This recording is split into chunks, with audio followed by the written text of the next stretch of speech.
Welcome back to Mountain Connections. We now have Camp Hobe here with us. Christina Beckwith is joining us virtually. This is an opportunity for children who have cancer or other similar diseases to get help, support, and much more through a great summer camp experience. Christina, I'm so happy that you joined us today. Tell me more about Camp Hobe. Thanks so much for having me here. So Camp Hobe is a local organization. We've been around since 1985. We serve kids with cancer and similar disorders and their families. We started off offering a 1-week summer camp for ages 4 to 16. And over the years, we've gradually expanded. So now we do actually 4 different camps. We have a 2-day camp for ages 4 to 7. We have a 5-day overnight for ages 7 to 11. A 5-day overnight for 12 to 19, and then we also do a virtual camp for ages 4 to 19. And then the latest addition is in 2017, we started offering family outings throughout the rest of the year, where the whole family can come out for free and do something fun like go to a hockey match or a basketball game, or all kinds of different activities. And Christina, roughly how many kids have you been able to help, and how are you able to get this information to families and children who have cancer so that they find out about this great summer camp experience and more? As you mentioned, you have programs going all year long. Sure. So I would say that, our summer camps, of course, the pandemic changed some things. We weren't able to run in person in 2020, which is why we started the virtual camp. But prior to the pandemic, the summer camp program would serve almost 300 campers each year. We went back to in-person programming this year, and we're a little bit low because we had to reduce capacity in order to meet all the COVID safety guidelines. But between the in-person camp and the virtual camp, we're around 250 kids. So that's still we thought that was pretty good, considering that, there's still a lot of uncertainty this summer. The family outings can serve anywhere between, I think in 2019, we served about 400 people. Last year, we actually had more family outings because we did a lot of virtual and distanced activities. So we served about 1,100 people throughout the year. Of course, not all of that Summit County. I would say, because we serve statewide, we do have several families in Summit County, and then the rest are around the state. As far as families finding out about us, so we are partnered with Primary Children's Hospital.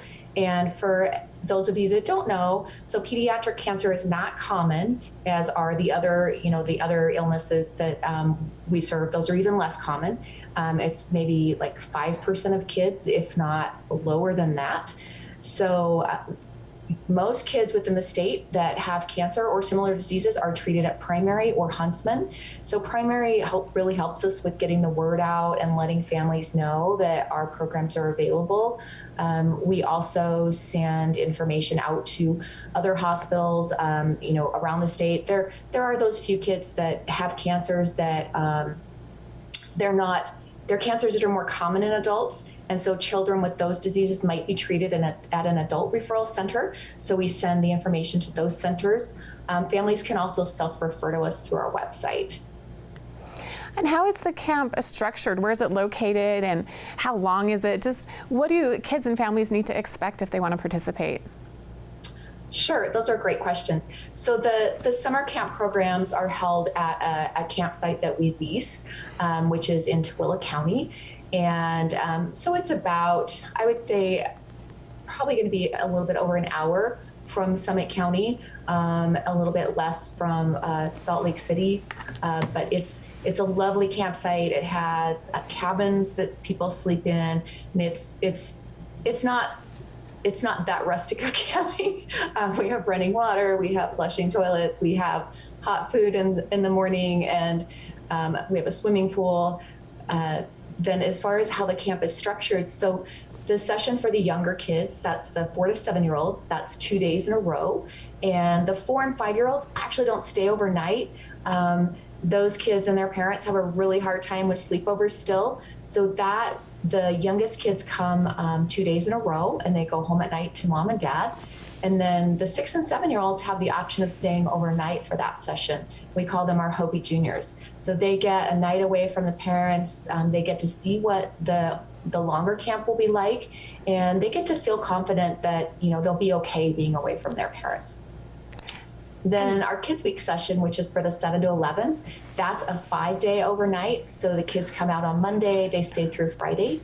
And then the Teen Week, which is the 12 to 19s, that's a similar setup. The kids are there Monday through Friday. Heading into Live PC, Give PC, you're hoping to raise money so you can help even more children, expand your programs, and do even more unique things to help these children and their families. Do you have any success stories of individuals that you feel comfortable sharing? And also, how will you be able to use the funds you raise this Friday to help even more people? Yeah, so success stories, we ask our kids to write their memories of camp and what it means to them. We'll usually do a little ceremony on the last night of camp with our, where we'll have everybody write their memories, and then everyone signs what we call the spirit stick. And once that's all signed, we'll burn that at the end of the camp and save part of the ashes for the next season to start off the summer. And the thought is that we always have our campers with us and our staff with us, even if they don't physically come back each year. Clearly with cancer, there are some kids that don't make it. So what's really cool is when we're getting ready to burn that spirit stick, and we have the kids' memories that we're reading, and so many of them say things like, this is the only place where I feel like I can just be myself. I don't have to always be positive. I don't have to pretend that I'm not scared about cancer. I can also play and run and have fun, but I can just be my authentic self. And that is just amazing to hear. This summer was truly heartwarming because we were apart last year. We did virtual camp, so we still got to see each other. And it wasn't quite the same as all being in the same space. So there was such a feeling of joy this summer from all the kids. They were so excited to be back at the campsite and running around and screaming and having fun, even if we wore masks. And I think all the money that we raise, whether it's through Live PC or other events, goes to help make that happen. In 2020, we created a virtual camp in 3 months, and it was something we'd never done before. So this summer, we continued that program, and that's something we're going to keep doing. So as we're adding programs and expanding, that's where funds from donors like our Park City supporters really, really help us be able to reach more kids. Every year we have kids that are too sick to come to in-person camp. Every year we have kids that live too far away in the state. They can't travel for whatever reason. So that adding that virtual camp, which is a new program, really, really helps us keep better serving our families. And we really appreciate everything that Park City does to help that. Well, Christina, it's been an absolute pleasure meeting you and hearing more about Camp Hobe and how much you're helping kids through such difficult experiences, such as having cancer and other really tough diseases. So we hope that you'll be able to raise funds throughout Live PC, Give PC coming up this Friday. You can find out more about this organization at camphobekids.org, or head to Live PC, Give PC's website to find out how you can actually donate now if you want to, and if you can. There's a great summary of all the nonprofits participating. Thanks again to Christina for being here, and we'll be back with another great nonprofit right after this.